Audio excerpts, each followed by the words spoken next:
어두움은 빛으로라는 제목으로 말씀을 증거하겠습니다.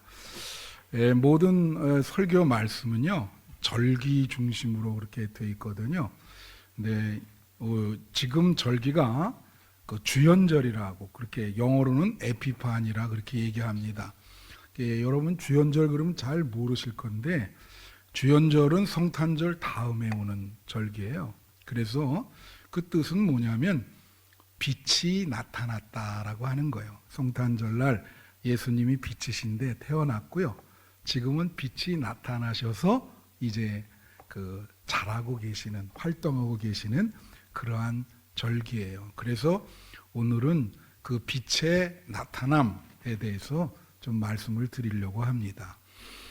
새해 들어서 제가 한 해를 출발하는 그러한 격려하는 말씀을 드리겠다 그랬는데 첫째 주는 새로워져야 되겠다. 그래서 새로움이 무엇인가를 말씀을 드렸고 지난주는 우리가 한 해를 출발하면서 하나님께 은혜와 능력과 힘을 받아야 되겠다. 그래서 힘을 받고 출발해야 되겠다고 말씀을 드렸고요.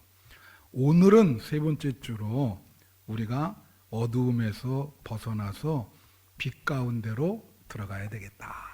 빛으로 빛 가운데로 행해야 되겠다라고 하는 그런 말씀을 드리려고 그래요. 여러분 우리가 성령을 바람으로 비유하잖아요. 바람을 잡을 수가 없죠. 그래서 성령을 바람으로 비유한다는 것은 성령이 부는 데가 있거든요. 바람처럼. 그런데 가셔서 그 성령의 바람을 쏘이셔야 되는 거거든. 그러면 성령이 임하는 거예요. 빛도 마찬가지입니다. 빛을 어떻게 잡을 수가 없죠. 그러면 하나님의 빛이 비치는 데가 있어요. 그러면 여러분 어두운 데 거하지 말고 이 어두운 데를 좋아하는 분들이 있어. 그래서 이렇게 밤을 좋아하고 좀 이렇게 사람이 없는 어두운 곳에 가는 걸 좋아하고 그렇게 하지 말고 빛이 비치는 대로 나아가라. 빛이 있는 대로 나아가라. 그런 새해에는 어두운 데 거하지 마시고 빛이 환하게 비치는 그런 데로 나아가시는 여러분 되시기를 축원합니다. 사람마다 다른데요. 어떤 사람은 어두움을 좋아하고 어떤 분은 빛을 좋아하는 분이 있어요. 근데 저는 빛을 좋아합니다. 빛이 이렇게 환하게 비치면 눈이 부실 정도로 이렇게 비칠 때 그 눈이 부시면서 빛을 보면 아주 마음이 상당히 이제 행복한, 저는 그래서 빛을 가끔 이렇게 눈이 부실 정도로 그렇게 빛을 바라볼 때가 있어요. 이 요한일서는요 사도 요한이 쓴 거예요. 그죠? 근데 하나님에 대해서 상징적으로, 그러니까 하나님을 우리가 잘 알지 못하잖아요. 그러니까 상징으로 세 가지로 설명을 합니다. 그게 뭐냐면 하나님은 사랑이다. 그렇게 얘기를 하고요.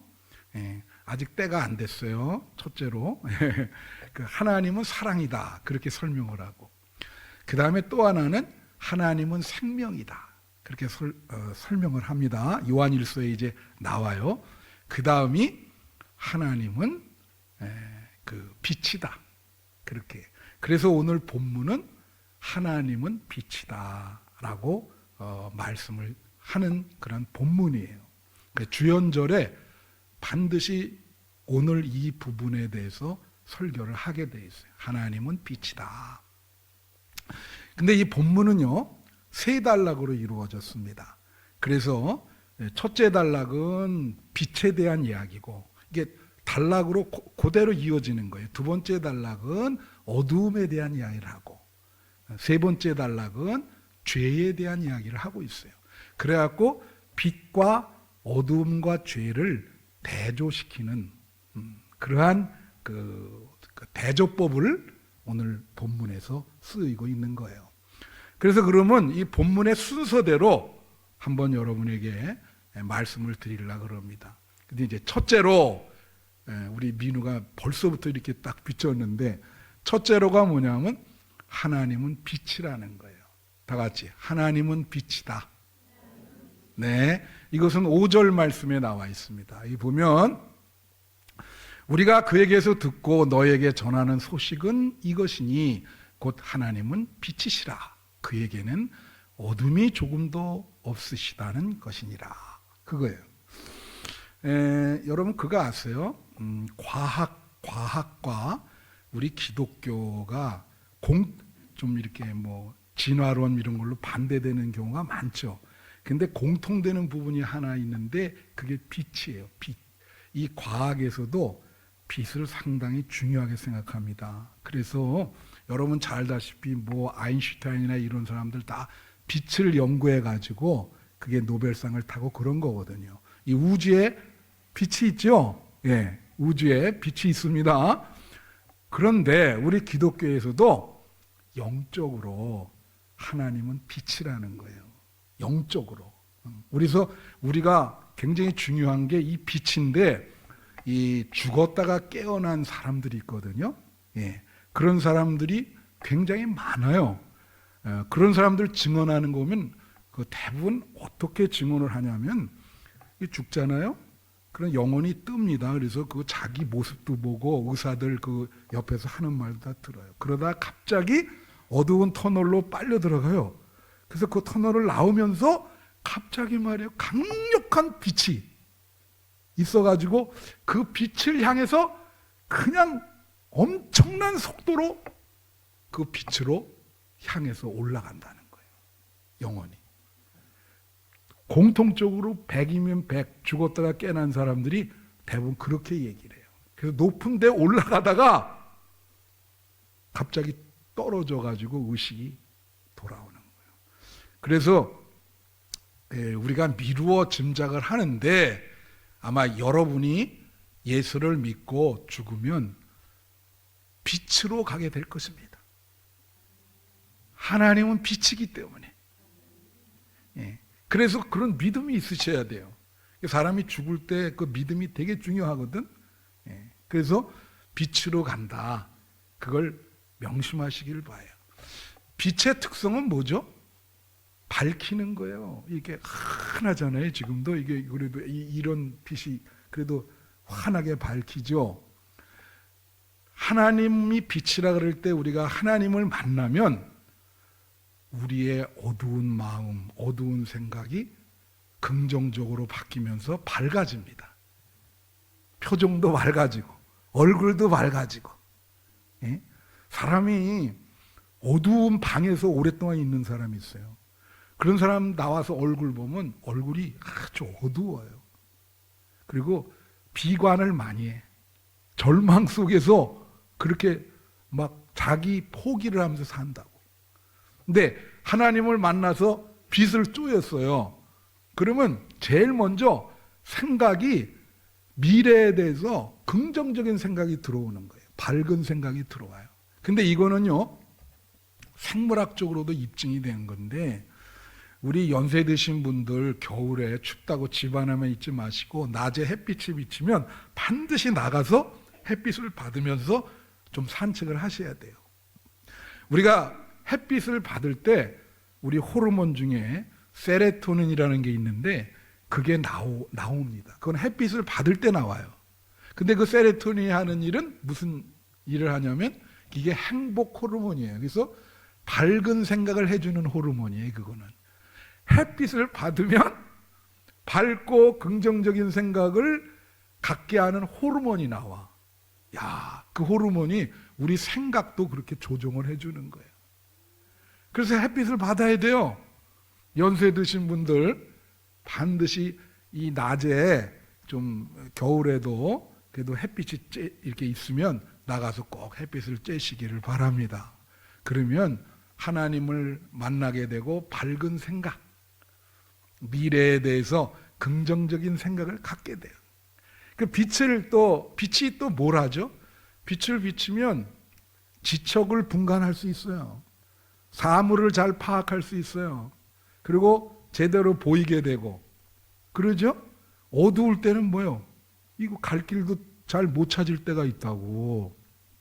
그래서 하나님은 빛이다 그럴 때 빛이신 하나님을 만나면 어떻게 될까요? 우리가 어떤 길이 좋은 길인지를 우리는 알게 됩니다. 그래서 인생이 의미가 무언지도 알게 되고 내가 어떻게 살아야 될지도 알아요. 내가 어디서부터 와서 어디로 가는가. 그게 하나님을 만나게 되면 하나님이 빛을 비춰줘가지고 쉽게 말하면 나의 믿음의 정체성이 생기는 거예요. 그리고 분별력이 생겨요. 빛을 비춰주니까 뭐가 옳고 그른지를 하나님을 만나면 파악이 되는 거예요. 아, 이게 맞구나. 그래서 빛을 비춰주는 그 길로 가면 되는 거예요. 하나님이 빛을 한 걸음 옮길 때마다 비춰줍니다. 그죠? 예. 그러면 그 빛을 따라서 나아가시면 돼. 할렐루야.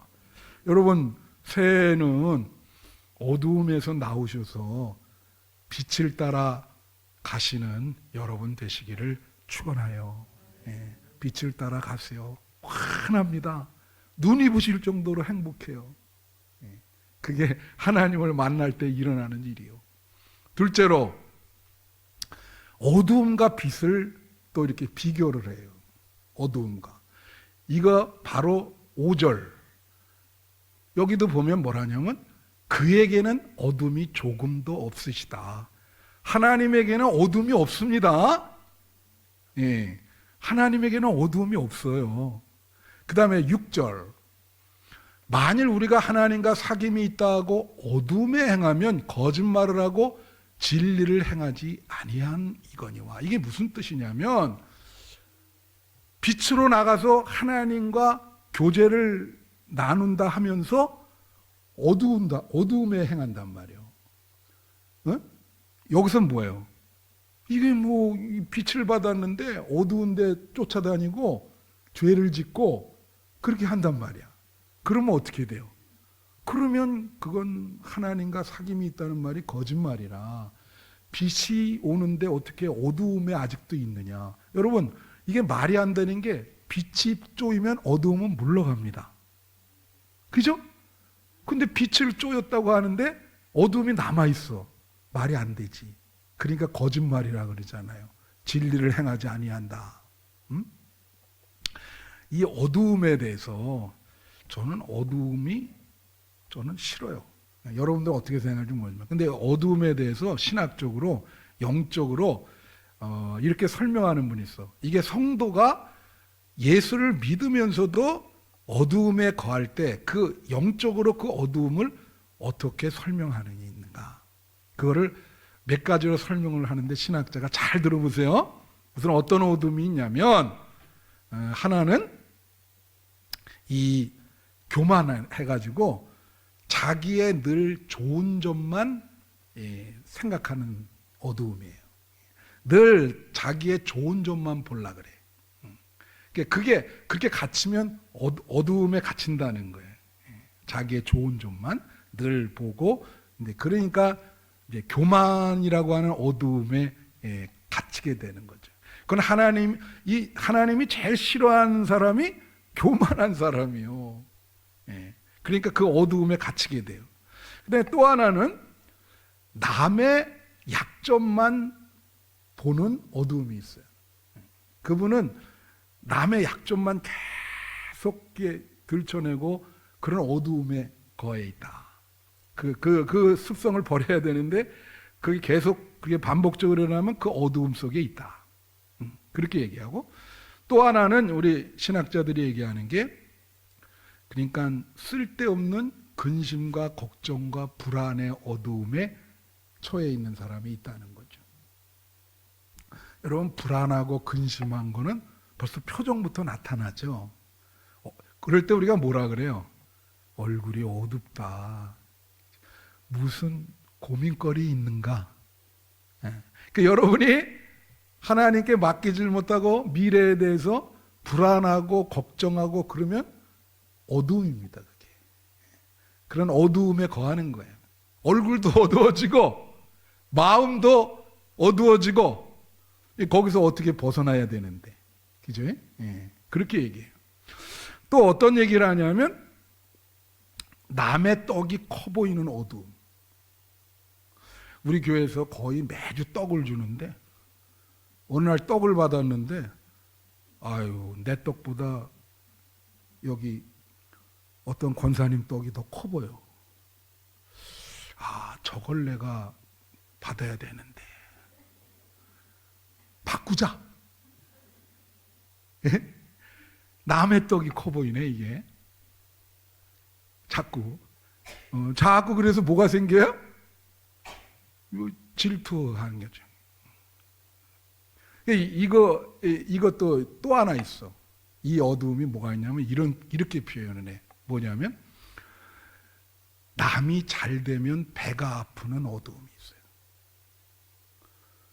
이게 이제 비교하는 건데 남이 잘 되는 거에 대해서 우리나라 사람들이 잘 축복을 안 해줘요.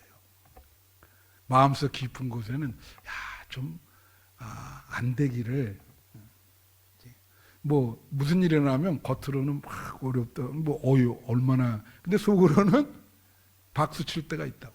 그게 어두움이야. 비교. 남이 잘 되면 배 아픈 어두움. 거기서 나와야 된다 이거지. 그게 어두움이에요, 어두움. 그런 게 계속되면. 근데 마지막으로 또 무슨 어두움을 얘기하냐면 모든 것이 자기만 옳고 남은 다 틀리다. 나만 맞고 남은 다 틀리다. 이렇게 그게 어두움이라는 거지. 이거 걸린 분이 사도 바울이었어요. 바울이 유대교를 믿을 때 그게 진짜인 줄 아는 거예요. 그래서 예수 믿는 사람들 감옥에 보내고 다 잡아 죽인 거예요. 자기 생각 그것만 옳은 줄 아는 거예요. 그러다 그날도 예수 믿은 사람을 다메섹으로 데리고 가다가 예수님이 빛으로 나타난 거야. 그래서 눈이 멀었어요. 예수님이 빛으로 탁 하면서 네가 핍박하는 예수다. 거기서 말이에요. 완전히 나가 떨어지면서 변화가 일어난 거예요. 아, 내가 잘못될 수가 있구나. 진리의 잘못된 길로 내가 갔었구나. 그래 완전히 바꿔줬어요. 그래서 이제는 3년 동안 눈먼 상태로 그렇게 자숙하며 지나다가 빛이신 예수님을 만나서 완전히 빛의 세계로 들어오게 됐죠.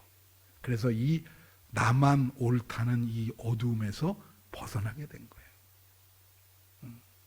여러분, 나만 옳은 게 아니라 다른 사람도 옳을 수 있고 하나님만이 옳은 겁니다. 할렐루야. 예. 그래서 그렇게 해서, 그래서 이 어두움은 뭐냐? 여러분, 우리가 심판을 받잖아요. 그러면 그 심판의 내용이 뭐냐면 빛을 걷어가는 거예요.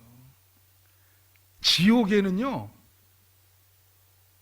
불구덩이라는데 그런 건 몰라도 빛은 없어요.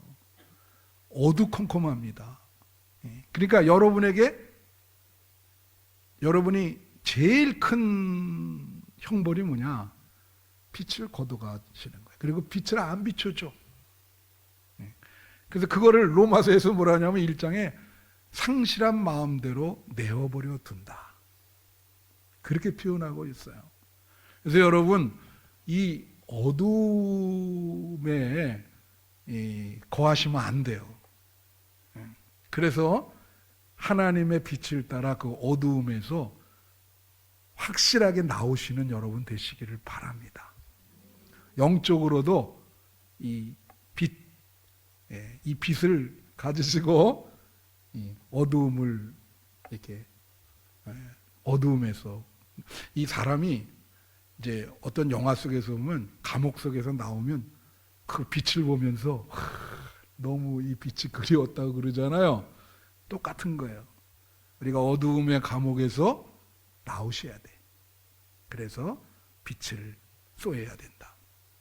세 번째가 죄의 문제예요. 셋째로 죄와 빛이다. 이것도 빛과 죄로 이렇게 대조를 하고 있어요. 그래서 이게 이제 8절부터 10절까지 이게 나오는데, 만일 우리가 죄가 없다고 말하면 스스로 속이고 또 진리가 우리 속에 있지 아니할 것이요. 죄가 없다고 말한다면 모든 인간이 다 죄성이 있거든요. 근데 죄가 없다고 말하면 스스로 속인다는 거야. 그리고 진리가 그 속에 있지 않다. 9절. 근데 만일 우리가 우리 죄를 자백을 하면 미쁘시고 의로우신 그분이 우리 죄를 사하시고 우리를 모든 불의에서 깨끗하게 해주시겠다. 할렐루야. 10절. 여기 또 말해요. 만일 우리가 범죄하지 아니하였다면 하나님을 거짓말하는 이로 만드는 것이니 또한 그의 말씀이 우리 속에 있지 아니하리라. 이렇게 네. 자, 이렇게 얘기합니다. 이건 뭘 말하냐면 잘 들으세요. 예수를 믿고 우리가 죄를 지을 수가 있어요. 근데 우리가 예수를 믿고 죄를 안 지려고 노력을 하셔야 돼.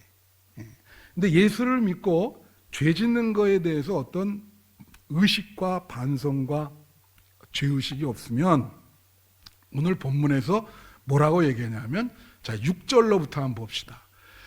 만일 우리가 하나님과 사귐이 있다고 어둠에 행하면 거짓말을 하고 진리가 없다는 거예요, 그 안에. 그죠? 또 8절. 여기도 똑같아요. 만일 우리가 죄가 없다고 말하면 스스로 속이고 또 진리가 없다는 거예요, 그 안에. 10절.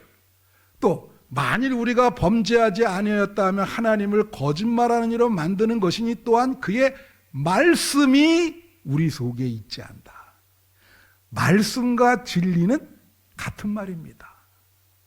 말씀이 곧 진리고 진리가 곧 말씀이거든요. 근데 여러분이 예수님을 믿고 죄를 반복해서 계속 지면은 여러분 속에 말씀이 존재하지 않는다는 거예요. 하나님의 말씀이 여러분 속에 존재하지 않는다. 진리가 존재하지 않는다. 이 귀절대로 말씀을 드리는 거예요. 자, 그러면 이제 오늘 말씀 이제 거의 다 됐는데 죄의 문제를 정리할 필요가 있어요. 여러분, 여러분이나 저나 인간이기 때문에 죄를 집니다. 그죠? 어떤 성도는 그래요. 나는 죄 지은 일 없다. 전도를 하더라도 어떤 분은 난 일평생 한 번도 죄를 짓지 않았는데 왜 나가 죄인이냐, 그렇게 얘기를 하는. 여러분, 성경에 보면은 남을 미워하면 이미 살인한 거라 그래요. 그 일생을 사는 동안 미워하고 불평불만하고 비난하고 뭐 이런 작은 죄를 위시해서 뭐 대죄가 있어요. 대죄, 소죄. 다 생각 속에 짓는 죄도 있어. 우리가 인간이 밥 먹고 하는 일이 죄 짓는 일인데, 근데 중요한 건 뭐냐면 이거예요. 이게 자, 몇 가지 이렇게 유형을 볼 수 있는데, 죄를 깨닫지를 못하는 부류가 있어요. 자기 죄를 깨닫지를 못해, 인정을 못해요. 그러니까 여러분, 신앙은 자기 죄를 깨닫는 데부터 출발하는 겁니다. 여러분이 죄를 깨닫지 못하면 신앙은 출발이 안 돼요. 이게 오늘 이 본문 말씀이 그래서 중요한 거예요. 근데 여기서 한 단계 더 나가는 사람들이 있어. 자기 죄는 깨닫지 못하는데 또 남의 죄는 자기 눈에 잘 들어와. 그래서 자기 죄는 인정을 안 하는데 남의 죄는 심하게 공격을 해. 그걸 뭐라 그러죠? 고사성어가 아니고 우리 다 같이 내로남불. 그걸 내로남불이라 그래요. 우리나라가 그런 게 많아가지고 아주 유행어가 됐어요. 그건 고사성어도 아니고 우리나라 사람들이 만든 거예요. 내로남불이. 내가 하면 로맨스고 남이 하면 불륜이다. 자기 죄를 깨닫지 못하는 거죠. 우리 지금 그렇잖아요. 그죠? 여러분, 죄가 얼마나 중요하냐. 지금 우리나라 어떻습니까? 사법부가 지금 다 판단하고 있잖아요. 판사가 뭘 판결합니까? 여러분? 죄가 있냐, 없냐. 그거 판결하는 거예요. 인간이. 예? 근데 여러분, 그거 판결할 때 인간이기 때문에 불완전해요. 왜냐하면 보이는 것만 할 수밖에 없잖아요. 그죠? 근데 세상에는 보이지 않는 숨은 죄가 많습니다. 보여지는 죄보다 보이지 않는 숨은 죄가 더 많아요. 그걸 만약에 다 까면은 어떻게 살아갈까, 우리가? 못 살아가요. 창피해서. 다 까면. 응? 그런 거 있어요, 여러분. 죄가 숨겨지면 아직도 그 죄는 힘을 발휘합니다. 진행 중이야, 그거는. 근데 여러분, 두더지가 제가 언제 한번 말했지만 땅 속에서는 힘이 세요. 근데 바깥으로 나오면 눈이 안 되기 때문에 사족을 못 써. 그냥 힘이 없어, 두더지가. 죄가 여기 빛을 비친다 그런 말을 쓰세요. 예, 한번 7절 비춰주세요. 예. 여기 보면 예수의 피가 우리를 모든 죄에서 깨끗하게 할 것이다. 그리고 예수님을 빛이라 그러거든요. 여기 보면은 몇 절에 나오냐면요. 9절 보세요. 9절도 역시 7절 다시 보세요. 자, 그가 빛 가운데 계신 것 같이 우리도 빛 가운데 행하면 우리가 서로 사귐이 있고 그 아들 예수의 피가 우리를 모든 죄에서 깨끗게 한다. 자, 빛을 비추면은 숨은 죄가 어떻게 되냐면 드러나게 돼. 숨은 죄가 드러나게 되면 어떻게 될까? 쪽을 못 써요. 그래서 모든 죄는요, 드러나야 됩니다. 드러나야 돼. 그래서 햇빛이 이 방 안에다가 햇빛이 쫙 비치면 거기 먼지, 그런 거 보셨어요? 와, 이렇게 먼지가 많았나? 그게 다 드러나죠. 근데 진짜 판결을 하실 분은 누구냐? 하나님이신 줄로 믿습니다. 그분이 진정한 재판관이에요. 이 고린도 전후서에도 보면 인간이 판단한 거에 대해서 요한복음에도 똑같아요. 하나님이 판단할 것이다. 그가 죄에 대하여, 인간의 심판에 대하여 예수님이 판단할 것이다. 그거요. 지금 우리나라는요, 정말 하나님이 판단하셔야 정리가 돼요. 아무도 몰라요. 그 숨은 게 다 드러나게 하나님이 하셔야지. 그래야 빛이 비쳐야 돼, 빛이. 이게 빛이 비쳐야 다. 여러분이 예수 믿고 죄를 짓는다. 그럴 때 우리는 어떻게 해야 되냐면 죄를 인정하고 깨닫고 그리고 남의 죄에 대해서도 좀 기다려주고 용서하고, 여러분 자신은 죄를 안 지려고 노력을 하셔야 돼.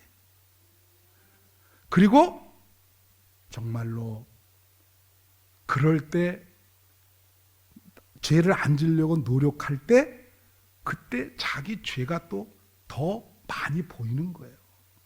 그런 사람일수록 겸손하고 기다려주고 기도하면서 용서를 바라고, 그럴 때 예수님이 여러분을 깨끗게 해주시는 겁니다. 본문에 깨끗게 한다는 말이 2번 나오죠. 7절에 나오고 9절. 자, 만일 우리가 우리 죄를 자백하면, 다 같이 자백하면 미쁘시고 의로우사 우리 죄를 사하시며 우리를 모든 불의에서 깨끗하게 하실 것이요. 예수님이 빛을 비춰서 여러분이 죄를 자백하면 깨끗하게 해준다는 거야. 근데 이제 말씀을 마치면서 하나 물어볼게. 여러분 자백할 자신이 있으세요? 아멘 하신. 이 자백이라는 게 어려워. 인정하는 건데, 그죠? 제가 이런 얘기 해드릴게요. 카톨릭에서는 일주일에 무슨 죄를 치면은 신부에게 가서 고해를 하게 돼 있어요. 만약에 고해를 안 하죠? 그랬다가 알려주면은 그 사람은 완전히 제명당합니다. 그렇기 때문에 일주일 동안 죄를 졌잖아요? 그 신부에게 가서 다 얘기를 해야 돼. 그 신부가 자기 이름으로 용서해 주는 게 아니라 예수 이름으로 용서를 하면서 그 죄에 대한 벌을 내려요. 그 페넨스라 그러는데, 그래서 뭐 당신은 일주일 동안 금식을 하시오. 이런 죄를 졌다고 고백하고, 그러면 당신은 좀 가난한 사람을 가서 구제를 하시오. 그걸 안 하면 안 돼요. 근데 우리는 그렇게 요구하지 않아요. 대신에 죄를 자백하는데 누구한테 자백하냐면 예수님께 자백하는 거예요. 하나님께 자백하는 거예요. 그럴 수 있어요? 근데 이렇게 하라 그러면 안 해. 뭐 내가 여러분에게 사람들 앞에서 자백하면 창피하잖아요, 이거. 근데 부흥의 역사가 장대현 교회 같은데 그 길선주 한 분이 나와가지고 자기 죄를 많은 사람한테 자백하는데 큰 부흥이 일어났어. 그건 어려워요. 근데 여러분이 알아서, 그러니까 예배드리기 전에 먼저 회개 기도를 하라는 거예요. 하나님께 자백을 하는 거예요. 자백하면 어떤다고요? 예수님이 깨끗게 하실 것입니다. 그래서 적어도 사람들 앞이 아니더라도 예수님께 자백하셔야 돼. 그건 여러분과 예수님만이 아는 거예요. 집에서 하시든지 교회에서 하시든지, 주님, 제가 말씀을 어겼습니다. 용서해 주세요. 저 사람을 너무 미워했습니다. 용서해 주세요. 이렇게 자백하면 우리를 깨끗하게 해 주시겠다.